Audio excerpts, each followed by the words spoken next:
Firman Tuhan, setelah kita memuji dan memuliakan nama Tuhan, tema khotbah pada hari ini adalah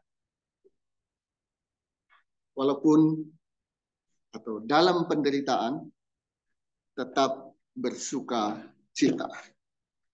Ayo ucapkan bersama-sama, dalam penderitaan tetap bersuka cita.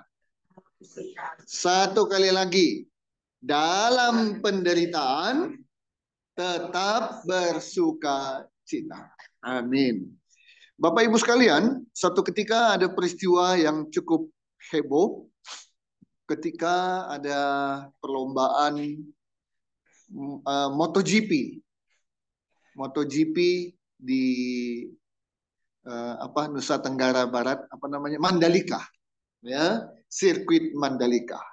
Itu sirkuit baru milik Indonesia, diresmikan oleh Pak Jokowi waktu itu. Nah, pertama kali ada perlombaan MotoGP di Indonesia, ya, dengan sirkuit baru yang orang bilang luar biasa. Kenapa? Ada di tepi pantai. Jadi pemandangannya, aduh, nggak tahu lah. Memang kayaknya belum pernah ada di dunia yang seperti itu ya. Sirkuit banyak, tetapi sirkuit yang ada di tepi pantai dengan pemandangannya pantai itu rasanya baru ada di Indonesia. Oke. Nah, terjadilah. Penuh ya, banyak sekali yang nonton. Walaupun berpanas-panas karena di tepi pantai, tempatnya terbuka gitu ya. Jalan ke sana aja udah panas. Nah, peristiwa heboh apa yang saya maksud? Peristiwa hebohnya adalah karena panitia telah menyediakan seorang pawang hujan. Ini dia, ya. Panitia menyediakan pawang hujan. Apa tugas pawang hujan? Ada yang bilang menolak hujan. Ada yang bilang memindahkan hujan. Pokoknya tugasnya pawang hujan di situ tidak boleh ada hujan. Itulah ya tugasnya pawang hujan. Dan ini terbuka, jadi orang tahu gitu ya. Kenapa? Kalau hujan memang jadi mengganggu jalannya pertandingan. Kan nggak seru. Mau ngebut ya takut licin, takut tergelincir gitu kan. Jadi pokoknya kalau hujan nggak seru. Mau hujan gerimis, apalagi hujan deras, sangat tidak diharapkan di pertandingan MotoGP. Nah, karena itu perlu pawang hujan. Apa yang terjadi? Ternyata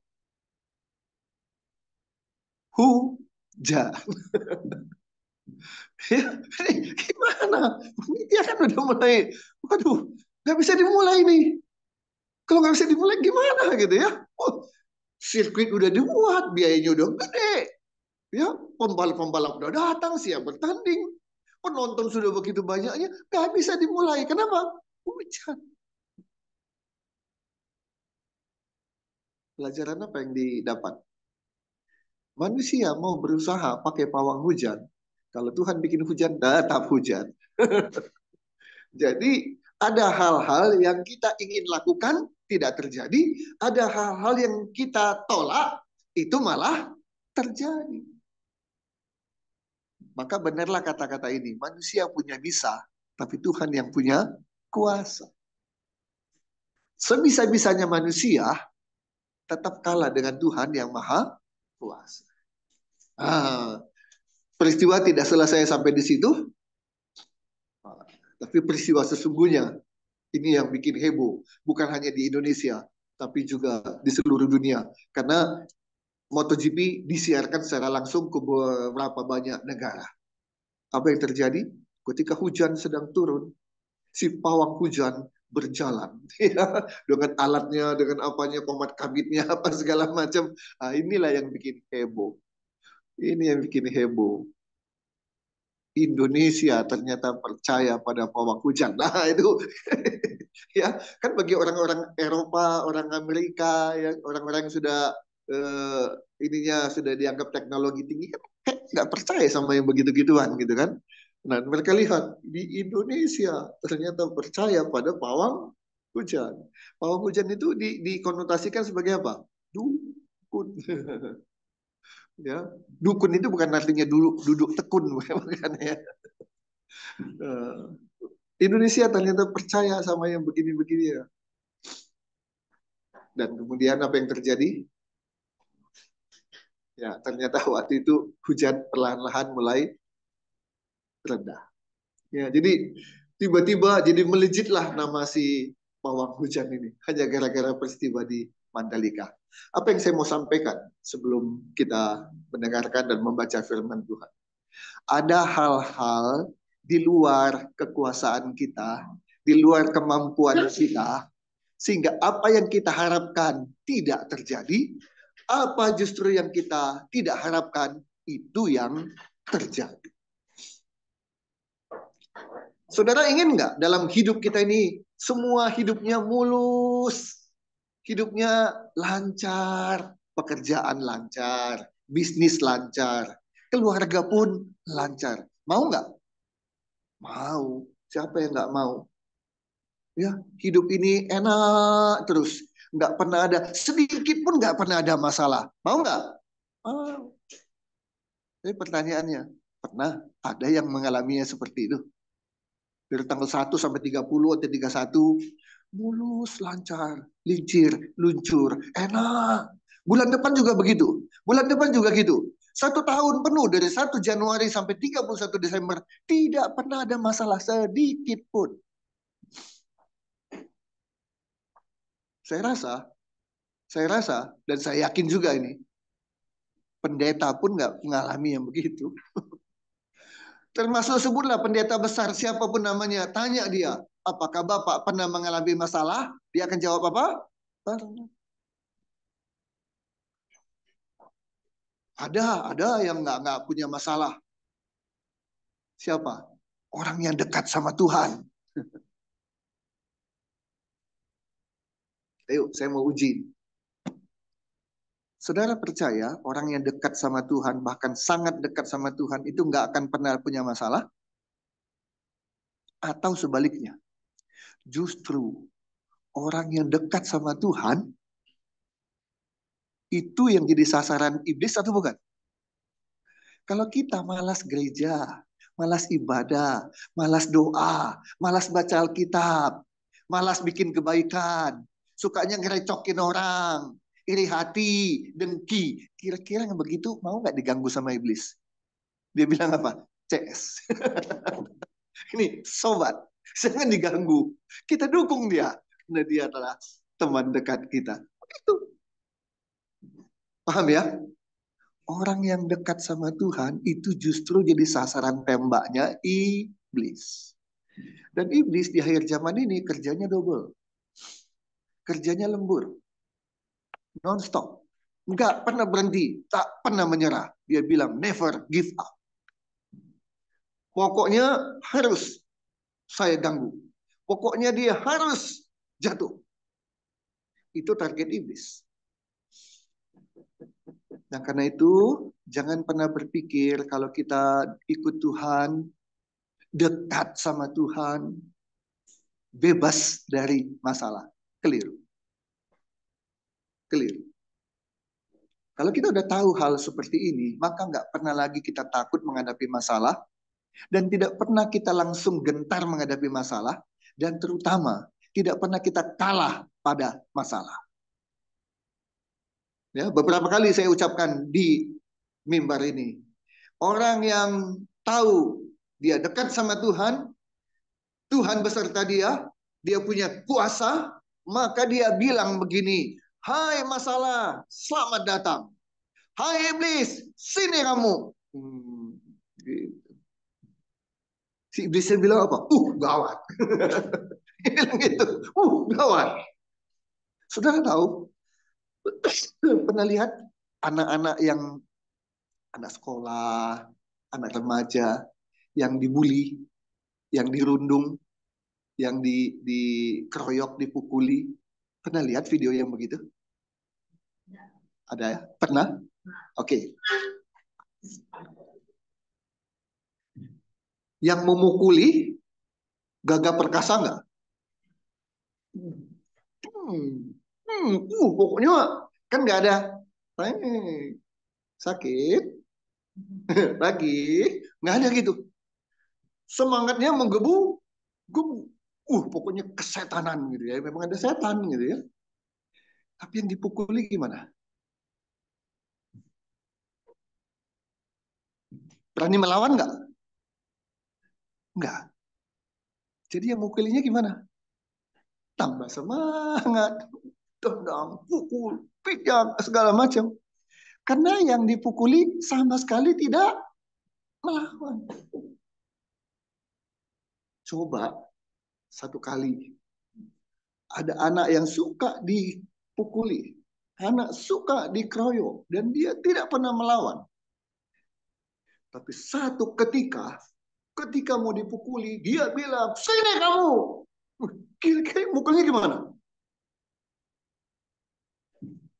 Seketika dia mendadak, kaget kan? Kok gini? Ya kan? Dia mulai curiga dong. Ada apa? Ini kan anak penakut. Ini anak diapain aja gak berani ngelawan. Tiba-tiba, sini kamu. Wih, kira-kira yang mukul ini maju atau mundur? Minimal dia lihat. Ini bawa siapa? Ini mulai mikir ini. Ini kan nggak biasanya. Itulah bedanya, saudara. Orang yang takut sama masalah dengan orang yang berani menghadapi masalah.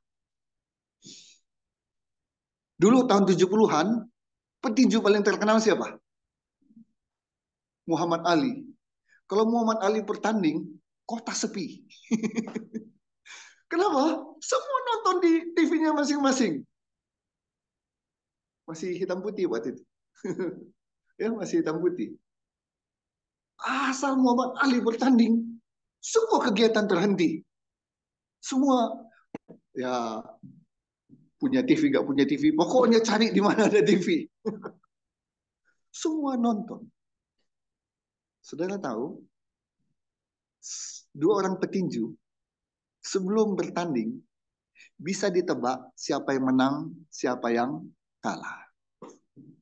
Dari mana kita tahu? Emangnya dukun? Bukan. Lihat saja petinju mana yang matanya mencorong, mukanya kayak mau makan orang, orang kelaparan gitu, udah lihat makanan, rasanya. Dan petinju mana yang bisa tahu nggak siapa menang? Kira-kira yang mana yang menang? Yang berani dong. Wah makan lu, wah habisi lu, wah gitu. Tapi petinju yang saudara, kita dipersiapkan oleh Tuhan untuk menang melawan masalah.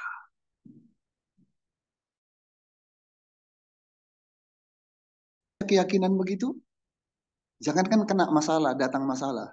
Mikirkan, aduh kalau nanti begini gimana ya, udah lemas tuh. Aduh, nanti kalau gini gimana? Aduh, wah, masalahnya belum datang. Begini, kok udah jatuh duluan? Iya, karena dia takut pada masalah. Jadi kita nggak usah takut. Kapan aja masalah datang, nggak ada masalah. Dan jangan pernah masalahkan, kenapa Tuhan biarkan masalah datang? Mau apapun terjadi, selama Tuhan bersama dengan kita, jangan pernah takut. Ayo, mari kita baca dulu. 2 Korintus 8 ayat 2. 2 Korintus 8 ayat 2.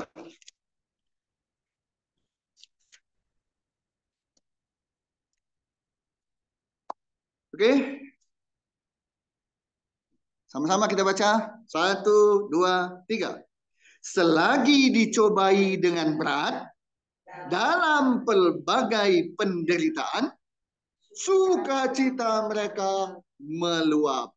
Dan meskipun mereka sangat miskin, namun mereka kaya dalam kemurahan.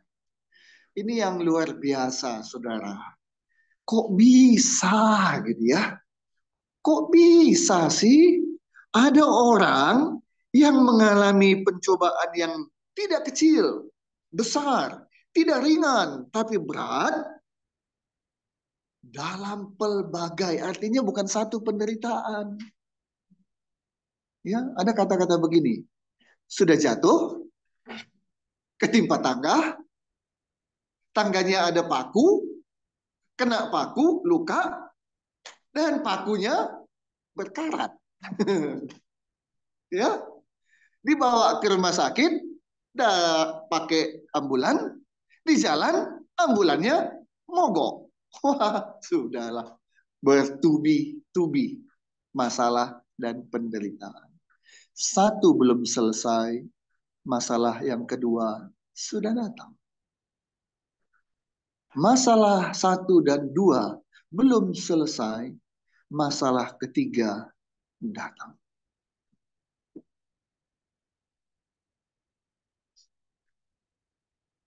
Pernah mengalami peristiwa seperti itu? Kalau belum, puji Tuhan. Tapi kalaupun pernah mengalami hal seperti itu, jangan takut. Saya pernah mengalami satu ketika 30 tahun lalu, sakit. Berapa hari terbaring di tempat tidur. Sehingga saya waktu itu tipes, atau gejala tipes. Jadi harus bed rest. Tidak boleh ngapa-ngapain, di tempat tidur aja. Enak nggak sakit, saudara? Sakit, mau sakit apapun nggak ada yang enak. Sok, pilih. Kalau bisa milih gitu. Mau pilih sakit apa? Saya panu aja lah gitu. Mau sakit panu? Ringan nggak sakit panu? Enggak. Ya. Sakitnya nggak seberapa. Malunya itu. Kelihatan panuan gitu ya. Aduh. Oke. Vera, kalau bisa milih gitu ya. Sakitnya apa? Sakit apa? Yang paling ringan. Ayo. Tuh nggak mau. Kenapa? Pada dasarnya sakit apapun tidak enak. Nah, itulah yang saya alami waktu itu. Sakit. Dan kemudian, kalau sakit, keluar biaya nggak? Keluar biaya. Jadi udah sakit badannya, sakit lagi apa? Dompetnya. Jadi double kan sakitnya kan? Dalam kondisi begitu, saya dengarkan lagu. Sekalipun pohon ara tidak berbuah, pohon anggur tidak apa? Sekalipun pohon ara tidak berbunga, pohon anggur tidak berbuah. Hasil pohon zaitun mengecewakan. Ladang-ladang tidak menghasilkan. Waduh, itu udah jatuh ketimpa tangga, tangganya kena ada paku, pakunya berkarat. Waduh, ya. Kambing domba terhalau dari kurungan. Uang keluar, uang keluar. Aduh, sangat tidak enak. Sangat tidak enak. Dan saat-saat seperti itu, saya yang hanya bisa main gitar ya, musik. Bisa beberapa musik lain, tapi ya yang paling gampang gitar lah. Saya pemain drum, tapi tetap aja saya pilih gitar deh. Kalau drum, aduh kadang-kadang ininya susah gitu ya. Tapi kalau gitar mah percaya diri lah kalau gitar gitu ya. Nah, disitulah saat-saat saya sakit fisik, sakit kantong, pikiran juga mulai, aduh gini-gini amat gitu ya. Aduh, seperti lagu itu. Tapi kemudian ada bagian dari lagu itu yang berkata, namun aku akan tetap setia, akan bersorak-sorak, beria-ria di dalam Tuhan. Wih, luar biasa. Dalam kesulitan, Dalam penderitaan tetap bertahan, tetap setia, tetap kuat. Ini kan luar biasa. Saya dengar lagu itu, wow, luar biasa. Saya ambil gitar, dia masih sakit ya, masih sakit.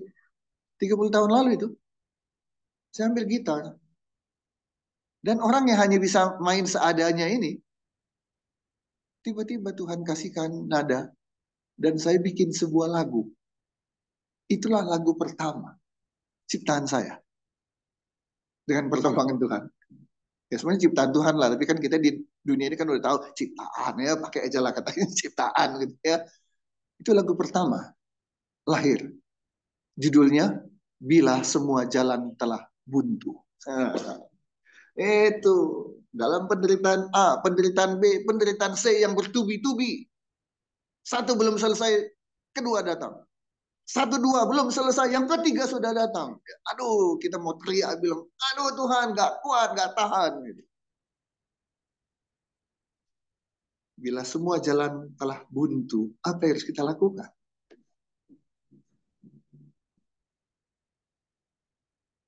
Lahirlah lagu bila semua jalan telah buntu.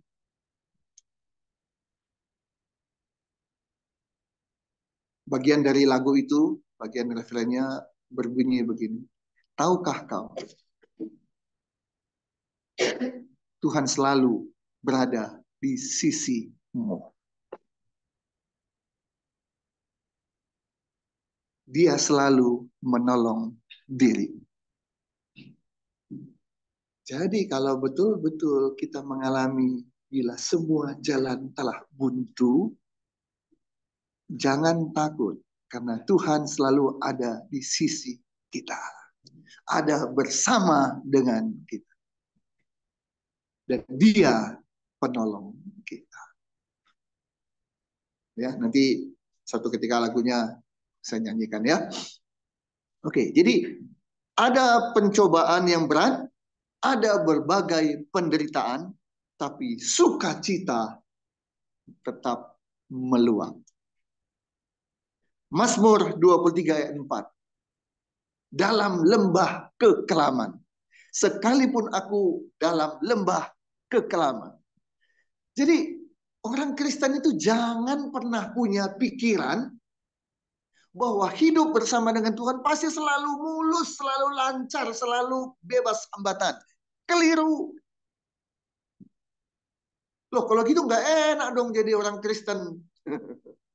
Emangnya kalau saudara punya pilihan gitu, adalah kasih jadi Kristen. Mau pilihan apa? Kenapa? Akulah jalan kebenaran dan kehidupan. Tidak seorang pun sampai pada Bapa kecuali lewat Yesus. Ini saudara mau pilih apa? Tidak punya pilihan kita. Wah, gimana dong jadi orang Kristen? Udah kepalang jadi Kristen ternyata nggak bebas masalah. Jangan pernah takut.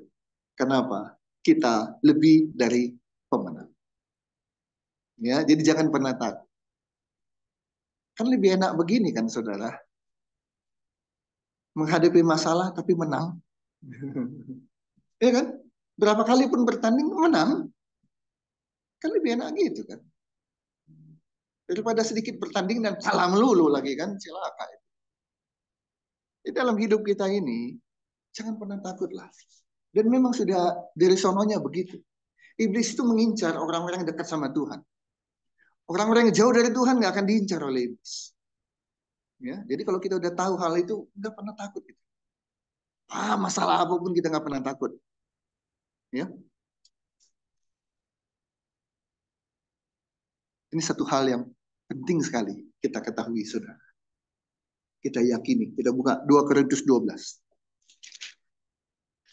2 Korintus 12 ayat 9 dan 10. 2 Korintus 12 ayat 9 dan 10. Ini penting.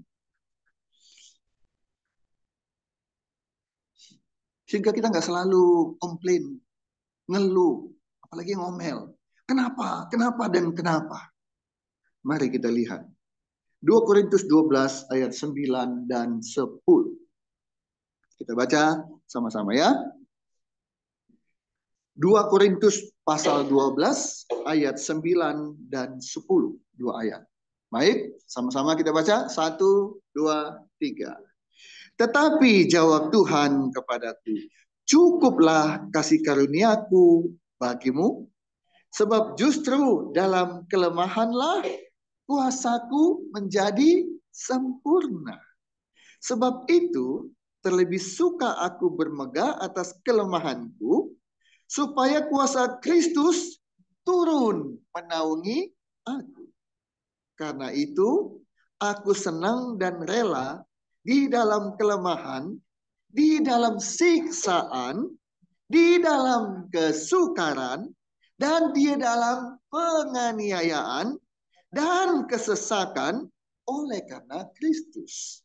Sebab jika aku lemah, maka aku kuat. Sama tadi ada pertanyaan kan, masa sih dalam penderitaan bisa bersuka cita? Bisa. Jangankan dalam penderitaan bisa bersuka cita. Firman Tuhan bilang, jika aku lemah, maka di situ aku kuat. Kok bisa gitu? Bisa. Kenapa? Karena ada Tuhan beserta dengan kita. Saudara, kalau saudara hidupnya senang, uang selalu ada dan berlimpah. Beli apa aja bisa. Mau punya apa aja bisa.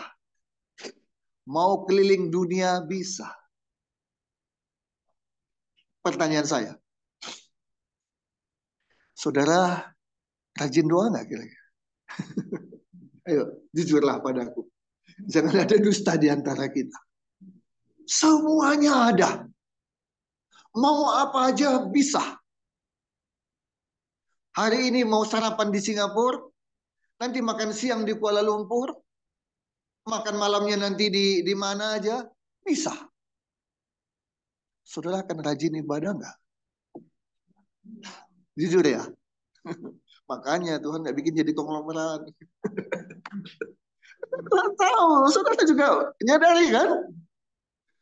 Wong sekarang aja belum jadi konglomerat juga udah gak rajin baca Alkitab. Gitu ya. Ayo. Tapi coba, ketika saudara sakit, siapa yang saudara panggil? Siapa yang saudara cari? Yakin?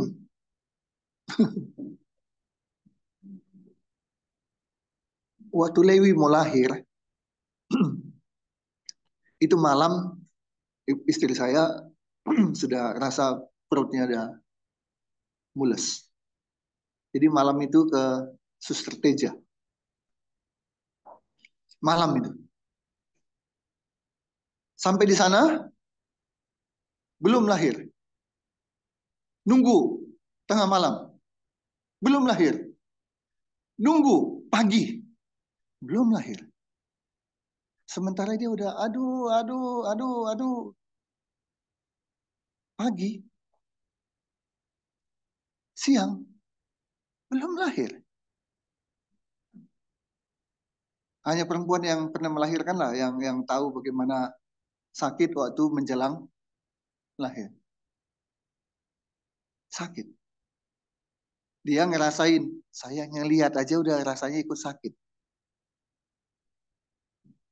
Nanti kan saya tanya kan, kalau kita ada masalah, ada penderitaan yang kita panggil siapa? Hah? Halo, yakin panggil Tuhan? Sudah tahu waktu dia kesakitan itu yang dia panggil siapa? Hah? Kok tahu ya? Bukan suami yang dipanggil, bukan saya yang dipanggil. Dipanggil Bapak. Dalam hati saya, aduh, saya yang ada di situ, saya yang jaga dari malam, ke tengah malam, ke pagi. Tapi dipanggil siapa? Wah, saya nggak dipanggil gitu ya. Dan Yesus pun nggak dipanggil gitu. Ini panggil apa? Mama. Oke. Waktu kita susah, di situ kita perlu Tuhan. Makanya ada lagu lama yang lagunya seperti ini. Ku perlu Tuhan di segenap hidupku. Nah, segenap hidup kita butuh Tuhan. Waktu mau ikut perlombaan kita butuh Tuhan. Waktu kita mau ikut ujian kita butuh Tuhan. Ada masalah lebih-lebih lagi kita butuh Tuhan. Justru dalam kelemahan kita kuat. Kenapa? Kita cari Tuhan.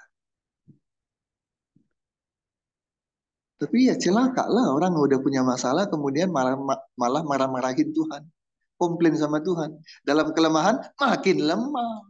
Makin hancur. Tapi kita udah belajar firman Tuhan. Dalam kelemahan aku kuat. Loh kok bisa? Bisa. Karena dalam kelemahan kita mengandalkan Tuhan.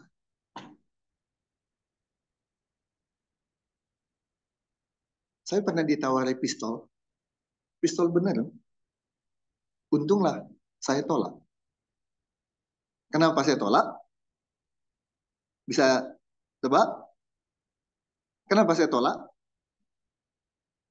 Oh jangan rohani-rohani amat. Oh Pak Yunus mengandalkan Tuhan. Bukan. Harganya mahal. Iya harganya mahal. Iseng saya ya. Memang berapa sih? Sekian. Oh, mahal. Kenapa? Gelap. Ya.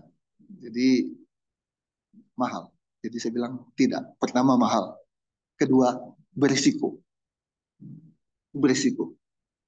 Orang yang punya pistol itu panas. Ada apa-apa? Kayaknya dia harimau tubuh sayap. Ya, ada apa-apa? Oh, kenapa? Gua punya pistol. Oh, gitu. Nggak ada yang ditakuti. Satu ketika, saya punya pistol. Betul. Tapi pistol mainan. Bentuknya betul-betul mirip. Jadi nggak ada yang duga lah bahwa itu pistolan. Terus saya bawa, masukin ke laci mobil. Suatu ketika ada pengamen. Ya, dia ngamen, saya nggak kasih. Terus dia kesal mungkin. Ya, jadi dari nyanyi yang biasa, nyanyinya berubah. Karena dia mata saya sipit kan. Nana goblok, nana goblok. Nah, ya nyanyinya begitu. Dia sebut saya sipit itu kan. Nah goblok. Lagunya gitu. Saudara digituin kesel nggak? Kesel. Terus saya lihat dia kan. Makin menjadi-jadi. Makin menjadi-jadi. Dan mulai dia ngancam. Tiba-tiba pergi. Dia ambil balok. Wah, bahaya nih dalam hati saya. Nggak bisa jalan. Di depan ada mobil. Belum lampu hijau. Saya buka laci. Saya ambil pistol. Dia lihat. Saya belum buka kaca. Karena dia lihat saya pegang pistol. Apa dia bilang? Kesian, kesian, kesian. Ya, nggak takut, nggak takut, nggak takut. Tapi mundur. Dan akhirnya kabur. Ya, nggak takut, nggak takut, nggak takut. Tapi kabur. Kenapa? Lihat pistol. Saudara, kalau kita punya Yesus, Yesus itu lebih dari pistol. Karena dia punya kuasa dan dia maha kuasa. Bagaimana orang Kristen dalam kelemahan bisa justru jadi kuat? Karena kita cari dan andalkan Tuhan. Oke, ada 3 hal yang mau saya sampaikan secara singkat. Bagaimana caranya agar dalam penderitaan kita bisa tetap bersuka cita. Yang dunia bilang tidak mungkin. Nonsense. Dalam penderitaan pasti orang berduka cita. Pasti orang putus asa. Nah, minggu depan saya akan bawa khotbah tentang putus asa. Harusnya begitu, tapi ternyata orang Kristen dalam penderitaan tetap dia bersuka cita. Bagaimana caranya? Satu, baca Yakobus pasal 1. Yakobus pasal 1 ayatnya yang ketiga dan yang keempat. Yakobus pasal 1 ayat 3 dan 4. Ini cara pertama dalam penderitaan kita tetap bisa bersuka cita. Tidak pura-pura bersuka cita, tapi benar-benar bersuka cita. Bagaimana caranya? Yuk kita baca sama-sama. Yakobus pasal 1 ayat 3 dan 4. 1, 2, 3. Sebab kamu tahu bahwa ujian terhadap imanmu itu menghasilkan ketekunan. Dan biarkanlah ketekunan itu memperoleh buah yang matang, supaya kamu menjadi sempurna dan utuh dan tak kekurangan suatu apapun. Enak nggak dengar kata-kata kamu jadi sempurna, matang, utuh, dan tak kekurangan suatu apapun? Enak nggak? Tapi harus menghadapi apa dulu? Ujian. Nah, bagaimana caranya agar dalam penderitaan kita tetap bersuka cita? Caranya anggaplah penderitaan itu hanya ujian. Itu bukan sertifikat. Sertifikatmu apa? Penderitaan. Wah, cilaka. Sertifikatnya adalah penderitaan. Bukan. Penderitaan hanya ujian. Dan setelah ujian, lulus, sertifikat kita adalah sertifikat kelulusan. Ada orang lulus sebetut? Nggak ada. Yang lulus itu gimana? Hore! Gitu ya. Lulus. Wisuda, semua ceria. Padahal waktu mau ujian gimana? Ada yang keringat dingin lah. Ya, saya ngalamin itu kan waktu sidang aja, sidang skripsi gitu ya. Mau pasang dasi aja lupa. Kalau udah terbiasa pasang dasi. Tapi ketika mau menjelang, kan gilirannya ada gitu ya. Jadi di rumah bawa dasi, nggak dipakai. Sampai di sana dia mau giliran baru dipakai. Waktu mau tahu ada giliran, udah siap-siap. Mau pasang dasi, lupa cara pasang dasi. Itu artinya orang lagi apa? Stres, panik, grogi. Sehingga, aduh ini gimana cara pasang nasi? Padahal kan udah sehari-hari bisa pasang nasi. Lagi udah mau masuk ke ruangan, ketemu dengan penguji. Waduh, itu gimana rasanya? Tapi waktu disebut lulus dengan nilai A dan wisuda, lupa tuh. Tanya, dulu waktu menjalankan skripsi gimana? Nggak ngerti. Udah lupa, lupa, lupa. Tapi waktu wisuda gimana? Oh, waktu wisuda. Senangnya ingat. Waktu sulitnya lupa. Anggap aja ujian. Kita semua pernah sekolah kan? Pernah sekolah ya?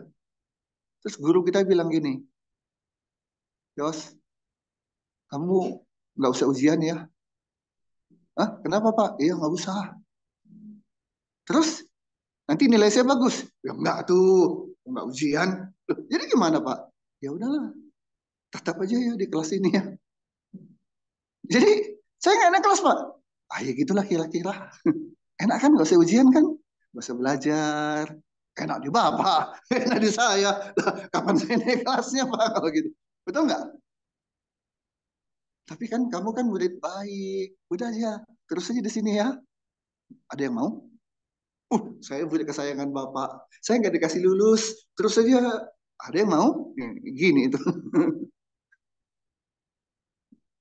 Kita pasti bilang, kapan saya ujian Pak? Pasti begitu. Kenapa? Hanya lewat ujianlah kita bisa naik kelas. Hanya lewat ujianlah kita bisa lulus. Kalau enggak mungkin. Kita bisa naik, bisa naik, bisa naik. Semuanya harus lewat ujian. Tapi ujian kan tidak gampang, betul. Asal kita belajar, rajin, masalah ujian nggak jadi masalah. Asal kita bersama dengan Yesus, masalah tidak masalah. Ya, kayak pegadaian ya, apa? Menyelesaikan masalah tanpa masalah. Oh hebat. Nggak ada masalah yang bikin masalah gitu ya. Nah oke, anggaplah itu sebagai ujian saja. Jadi kan senang. Mau ujian, asik. Berarti saya mau naik kelas. Ujian, asik. Saya udah mau lulus. Ya, asik-asik aja ujian. Ya. Oke, yang kedua. Amsal 10 ayat 28. Amsal 10 ayat 28.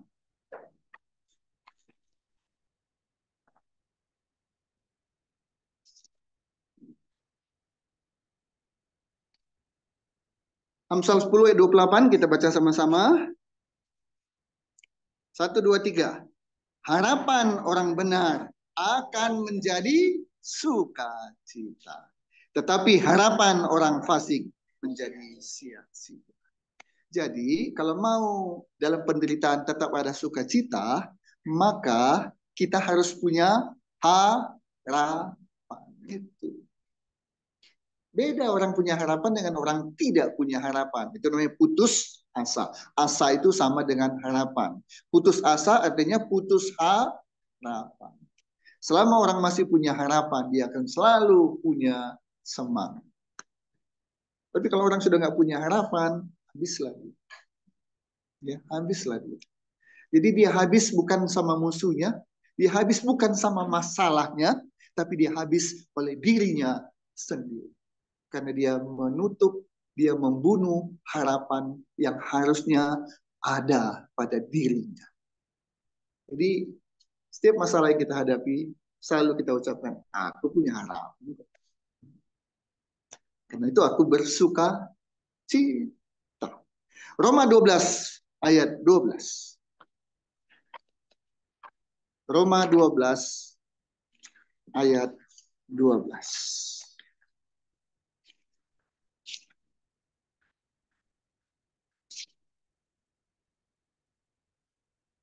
Roma 12 ayat 12, 1, 2, 3. Bersukacitalah dalam pengharapan. Sabarlah dalam kesesakan dan bertekunlah dalam doa. Semakin dapat masalah, semakin bertekun, semakin berharap, semakin berdoa, maka sukacita menjadi milik kita. Jadi kalau nggak dipraktekkan ya mana mungkin, mustahil. Iyalah, nggak dipraktekkan. Tapi coba dipraktekkan, maka sukacita meskipun dalam kesesakan, meskipun dalam penderitaan. Kenapa? Karena ada harapan. Terakhir, Mazmur 46 ayat 2 sampai 4.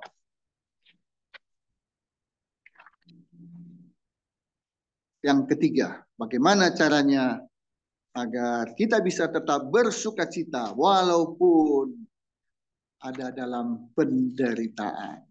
Yang pertama, anggap itu sebagai ujian. Kedua, ada harapan, tenang aja. Yang ketiga, bagaimana caranya agar tetap bersukacita? Mazmur 46 ayat 2 sampai 4.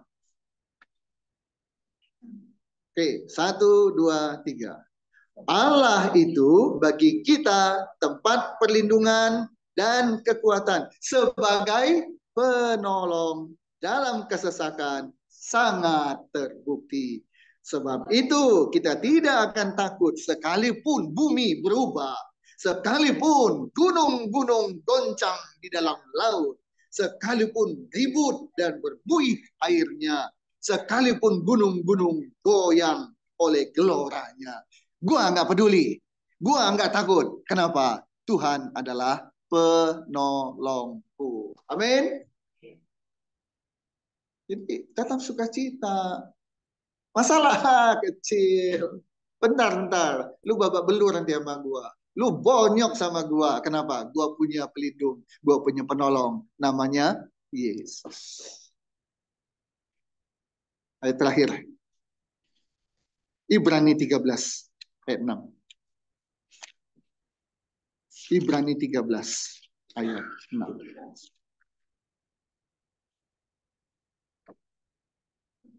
Khotbah ini saya akhiri dengan kita baca Ibrani 13 ayat ke-6.